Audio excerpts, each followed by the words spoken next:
મહત્વના સમાચાર મળી રહ્યા છે। સાબરકાંઠાથી પ્રાંતિજના રસુલપુર પાસે કેનાલમાં આજે સવારે ગાબડું પડ્યું। સલાલથી પ્રાંતિજ તરફ જતી કેનાલમાં ગાબડું પડ્યું। સિંચાઈ વિભાગની બેદરકારીને લઈને કેનાલમાં ગાબડું પડ્યું। ખેડૂતોએ જેસીબી બોલાવી અને પાણી અટકાવવાની કામગીરી હાથ ધરી।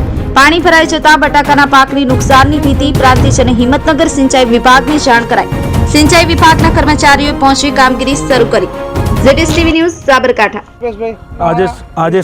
આજે સવારના અમારા ખેતરોની અંદર લગભગ 5 વાગ્યાના આસપાસ કેનાલમાં મોટું ગાબડું પડ્યું, જે કેનાલ ખાતાની બેદરકારીના લીધે જેસીબીથી કામ ચાલતું હતું, પણ સંપૂર્ણ કામ રિપેરિંગ ના કરવાથી અને પાણીનો ફૂલ ફોર્સથી આવવાથી ગામના લગભગ 70 થી 80 વીઘા જમીનની અંદર પૂરેપૂરું બટાકાની ખેતી થાય છે, ત્યાં પાણી પુષ્કળ ભરાઈ ગયું અને સંપૂર્ણ બટાકા ફેલ જ છે।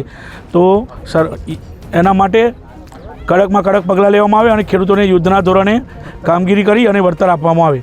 કોઈ અધિકારીઓને સિંચાઈ અધિકારીઓને કોઈ જાણકારી ખરી? સિંચાઈ અધિકારીઓને સવારમાં જાણ કરી હતી, એ લોકો આવ્યા છે।